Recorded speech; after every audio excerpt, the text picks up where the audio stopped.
Meu amigo, minha amiga, seja novamente muito bem-vindo, bem-vinda ao nosso canal Humanizando. Hoje, no episódio 19, como de costume, dividimos o programa em dois blocos. No primeiro bloco falaremos sobre 3 matérias envolvendo o mundo do RH na última semana e no segundo bloco falaremos sobre um tema importantíssimo, a inteligência artificial nos recursos humanos. Para que ela serve? Ela vai ajudar? Ela vai atrapalhar? Ela pode alavancar os resultados das empresas? Essas e outras perguntas serão esclarecidas no vídeo de hoje. Não perca!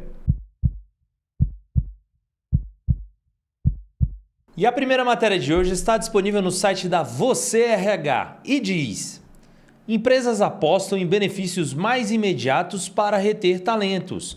Essa matéria foi escrita por Alexandre Carvalho e foi disponibilizada no dia 23 de abril de 2025 no site da própria Você RH. Essa matéria, ela fala sobre as mudanças que estão envolvendo o mundo corporativo e indica que as políticas de retenção das empresas estão sofrendo alterações por conta da nova postura dos gestores e dos altos executivos nas empresas. E a matéria traz um reporte feito pela empresa Evermont, indicando as questões que estão afetando a remuneração da diretoria executiva no ano de 2025. Está sendo observado um movimento cuja remuneração dos altos executivos não está mais necessariamente atrelada aos resultados da empresa. Talvez isso já seja uma resposta ao alto grau de rotatividade que estamos observando. E ela indica que esses altos executivos passaram a buscar resultados mais imediatos, buscando altos salários fixos e outros benefícios diretos, como plano de saúde, plano odontológico, entre outros. E essa pesquisa trouxe uma observação importante,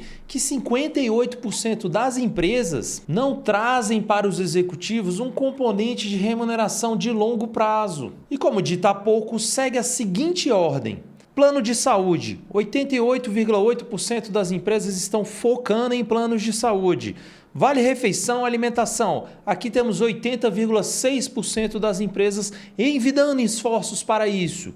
Seguro de vida, outra parcela com 71,6% das ações voltadas para isso. O plano odontológico envolvendo 70,6% e entre outros benefícios diretos e imediatos. E veja que interessante, apenas 28,4% apresentam um plano de previdência como um diferencial para reter esses executivos. E o Felipe Ribeiro, sócio da Evermont, indica que a estrutura de benefícios segue uma progressão lógica, partindo das necessidades básicas, atravessa a segurança financeira e, por fim, alcança a realização e a projeção profissional. E ele também traz outro ponto de vista, indicando que, a depender da posição do cargo, essa questão, essa estratégia de retenção entre longo prazo e curto prazo acaba variando. Indica que, por exemplo, áreas que influenciam os resultados diretamente, como vendas e comercial, acabam participando mais dos benefícios tidos como de longo prazo nessas empresas.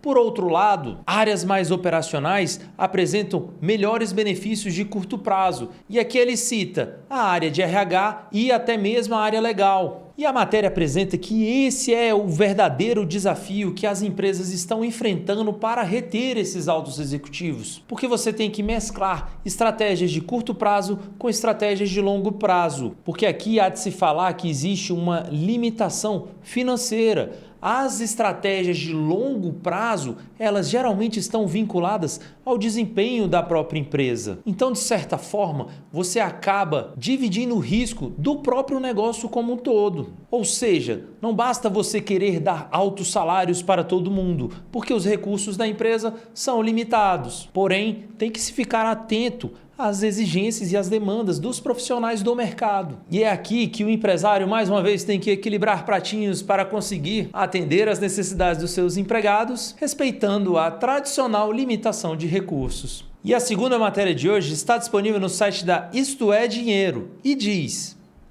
65% das habilidades necessárias no trabalho vão mudar até 2030, diz diretor-geral do LinkedIn. Essa matéria foi escrita por Eduardo Vargas e foi disponibilizada no dia 25 de abril de 2025. Essa matéria traz uma entrevista com Milton Beck, o diretor-geral do LinkedIn. E ele faz algumas afirmações com relação ao futuro do trabalho. E ele indica que esse futuro está vinculado a criar e desenvolver novas habilidades pessoais. E completa dizendo que até 2030, 65% das habilidades necessárias vão mudar. Ele indica que o profissional não pode congelar no tempo, ele tem que estar sempre em constante evolução. Lembra que a gente já comentou em outros vídeos sobre o lifelong learning? A gente tem que estar sempre em movimento, sempre estudando, sempre aprendendo e sempre aprimorando. E o Sr. Milton, ele bate bastante nessa tecla e indica que devemos estar atentos às novas necessidades. E essas novas necessidades, elas não vão estar mais vinculadas àquele trabalho operacional repetitivo. E ele indica que esse trabalho vai ser facilmente substituído pelas novas tecnologias, inclusive a inteligência artificial. E ele diz que o diferencial competitivo está de fato nas habilidades que envolvem o lado humano, as chamadas habilidades interpessoais ou soft skills, também definidas como habilidades comportamentais. Essa matéria está bem alinhada com o que a gente já comentou no vídeo sobre o futuro do trabalho, não deixe de conferir. Outra dica que a matéria traz é que uma habilidade extremamente necessária e cuja demanda está aumentando no LinkedIn, conforme relato do Sr. Milton, envolve a habilidade de lidar com a inteligência artificial, independente da sua área de atuação, e que essa mudança na forma de trabalho vai conseguir deixar os empregados voltados, focados naquilo que realmente agrega valor. Eles vão poder atuar com um senso crítico mais aguçado, vão poder atuar numa área de criação, numa área que de fato gere valor para a empresa, para as pessoas e para os usuários como um todo, e que essa é a nova tendência. No meu ponto de vista, Alexandre, como já comentei nos vídeos anteriores, de fato, as relações humanas, elas vão cada vez serem mais importantes. Habilidades como empatia, inteligência emocional, escuta ativa, o próprio lifelong learning vão ser cada vez mais importantes e vão definir o futuro do trabalho. E a terceira matéria de hoje está disponível no site da Harvard Business Review e diz: você é realmente um bom ouvinte? Essa matéria foi escrita por Jeffrey Yip e Colin M. Fisher e está disponível na edição de maio-junho da própria revista. Essa matéria traz um ponto de vista interessantíssimo envolvendo um estudo de revisão bibliográfica feita pela própria HBR, que envolveu 117 artigos que tratam sobre a escuta no local de trabalho. Ela indica que quando gerentes e líderes estão de fato ouvindo suas equipes, se sensibilizando com as ideias e principalmente as suas preocupações e anseios, são criadas verdadeiras conexões onde os relacionamentos se fortalecem, consequentemente aumentando o engajamento e o próprio desempenho da empresa como um todo. Mas ela traz uma autorreflexão que mesmo as empresas que entendem que isso de fato é um diferencial e que os líderes precisam praticar essa escuta efetiva, eles perceberam que as atuações desses gestores por vezes acaba sendo ineficiente, porque a atividade de ouvir, ela deve ser intencional e exige 3 coisas fundamentais, como a empatia, a paciência e a própria capacidade de resposta. Lembro que a gente já comentou sobre comunicação em um vídeo anterior. Uma das maiores dificuldades enfrentadas pelos gestores e líderes no processo de escuta é quando se envolve um assunto complexo ou emocionalmente carregado, o que acaba gerando uma verdadeira desconexão. Então o ouvinte acaba encurtando a comunicação ou até mesmo desligando a escuta. E foi observada nessa revisão, nesse trabalho feito pela HBR, que algumas empresas tinham o discurso de que era praticada a escuta com eficiência, com empatia, mas que de fato isso não ocorria. Lembro que a gente falou sobre care washing em um vídeo anterior, e a matéria vai mais a fundo e ela traz 5 causas que apontam os motivos que levam líderes e gestores a não terem uma escuta eficiente. A primeira causa é a pressa. A matéria indica que os líderes, as equipes e o mundo corporativo como um todo anda sobrecarregado de atividades e não há mais tempo para fazer as coisas, para conversar, para se comunicar e para efetivamente entender o que está acontecendo. E por vezes o próprio gestor, ele quer encerrar a comunicação porque ele tem pressa para fazer outras atividades. A segunda causa envolve uma atitude defensiva. O gestor, ele de certa forma se abre para ouvir o que o seu subordinado ou a sua equipe quer dizer, mas na verdade ele não está aberto para entender aquele ponto de vista e ele já liga um mecanismo de defesa e começa a contra-argumentar no mesmo momento. A terceira causa é o que eles chamam de invisibilidade, que indica uma certa indiferença do gestor ou até mesmo, na minha visão, uma questão mais grave que envolve a falta de retorno ou feedback sobre aquilo que foi dito. Uma quarta causa envolve a própria exaustão. Nós já comentamos em vídeos anteriores que o agravamento da saúde mental no ambiente do trabalho é uma realidade não só no Brasil, mas no mundo inteiro. E essa exaustão física, exaustão mental, exaustão psicológica, ela impede que ocorra uma escuta eficiente. E o quinto e último motivo, de fato, é a inação, que é a verdadeira indiferença àquilo que se é dito. E a matéria indica qual é o caminho a ser percorrido para se tornar efetivamente um bom ouvinte. E esse caminho passa por concentrar a atenção na pessoa que está falando efetivamente. Também envolve demonstrar verdadeiro interesse ao que está sendo dito e, por fim, um feedback que você garante que entendeu o que foi dito. Dentre outras questões, a matéria traz uma boa dica. Ela fala: faça perguntas sobre o que foi dito a você para demonstrar seu interesse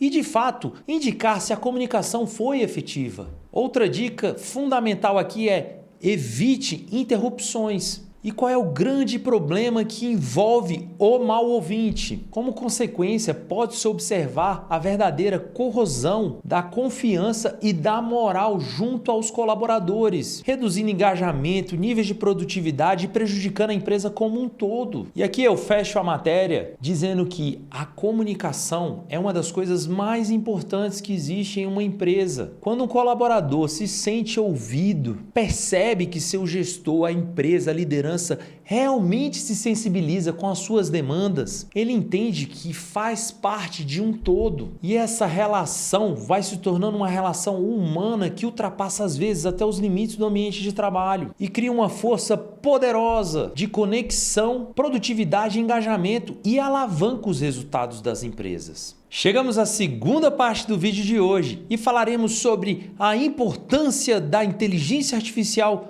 no mundo do RH. Mas Alexandre, antes da gente falar qual é a importância da inteligência artificial no mundo do RH, cabe a gente definir rapidamente o que seria inteligência artificial. Na minha definição livre, eu digo que inteligência artificial é quando você utiliza uma máquina para simular uma atividade humana. E o processo envolve analisar dados, encontrar padrões e tomar decisões preditivas ou prescritivas. Trazendo a definição técnica do MIT, o Instituto de Tecnologia de Massachusetts, ele indica que a IA nas empresas representa a capacidade de criar vantagem competitiva a partir de dados, aprendizado contínuo e automação inteligente. Ou seja, aqui há uma grande oportunidade para que as empresas alavanquem seus resultados. Você vai juntar a tecnologia, a análise preditiva e prescritiva da própria IA, aliada ao maior ativo de qualquer empresa, como a gente fala em todos os vídeos, que são as pessoas. Mas Alexandre, e aonde eu aplico a inteligência artificial no RH? Você pode aplicar no recrutamento e seleção, em uma análise preditiva que evita turnover. Pode também usar no desenvolvimento e treinamento e também pode usar como uma excelente ferramenta de People Analytics.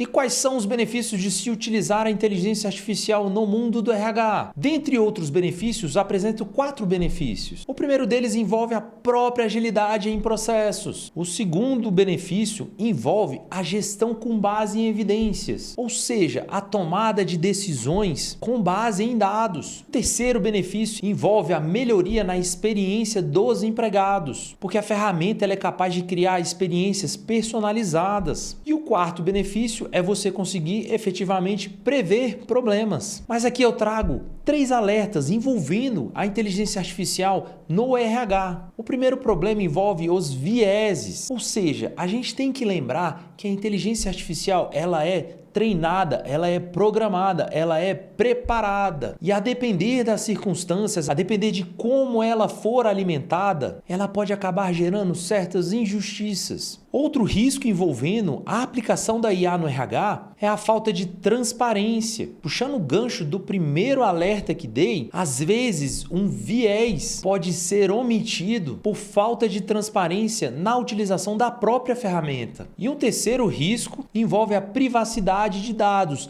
aqui destacando as regras dispostas na própria Lei Geral de Proteção de Dados. Ou seja, como tudo na vida, a IA no RH tem um lado bom e um lado ruim. O lado bom é que melhora processos, reduz custos, eleva a eficiência do RH como um todo. Por outro lado, pode acabar tendo vieses que vão gerar injustiças. E aqui eu trago 3 cases envolvendo a utilização da IA no mundo do RH. O primeiro caso envolve a Unilever. Atualmente, 75% dos estagiários da empresa são contratados com base em uma seleção feita pela própria IA. Em outro caso, a IBM utilizou a IA de forma preditiva e conseguiu identificar antecipadamente a intenção de sair de seus empregados, atingindo um índice de eficiência de 95%. Isso permitiu com que a empresa adotasse ações de retenção e entender até mesmo problemas estruturais que envolviam a insatisfação daquele empregado que já começava a se transformar em uma intenção verdadeira de sair.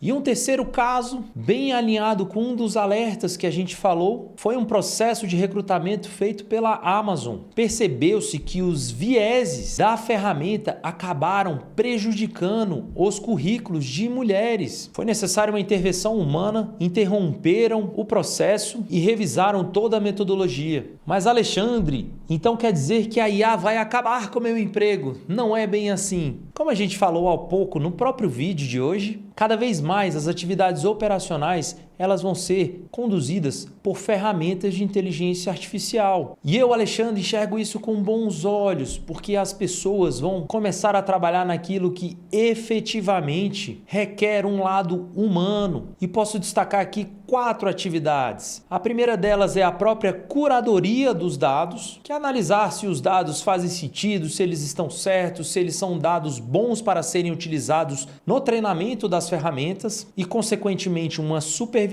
em cima desse processo como um todo. O segundo papel é você dar espaço para que os gestores de RH possam ter uma análise crítica e consigam atuar em um RH estratégico. Lembra que a gente falou sobre o RH estratégico e a importância dele na geração de resultados da empresa. O terceiro papel é a atuação na ética e o tratamento humanizado. Pode-se focar numa boa cultura organizacional que valoriza os empregados, que atua de forma empática, humana e que consegue perceber as reais necessidades dos colaboradores, que nos leva ao quarto papel do RH nesse mundo de IA e que para mim é o principal papel do RH de qualquer empresa, que é o foco no relacionamento e na experiência do empregado. Como dito há pouco, toda nova tecnologia tem seus prós e seus contras. Eu enxergo com bons olhos, como disse, a IA ela vai melhorar muito a eficiência de uma empresa.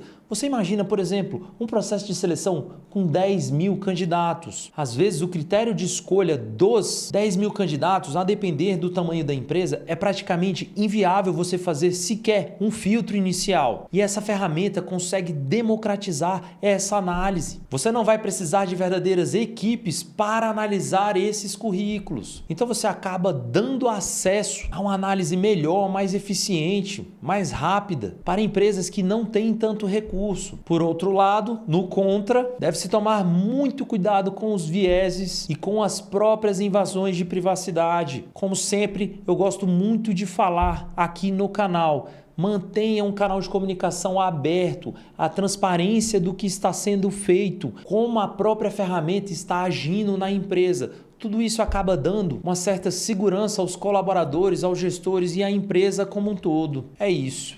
Chegamos ao final de mais um vídeo e eu gostaria de agradecer imensamente a sua atenção. Se tiver gostado, não deixe de dar aquele like, se inscreva no canal para não perder os próximos vídeos. E se você tem algum conhecido, amigo, dono de empresa, gestor que está desesperado, meu Deus, vou perder o emprego para IA, manda esse vídeo para ele. Agradeço e até o próximo vídeo.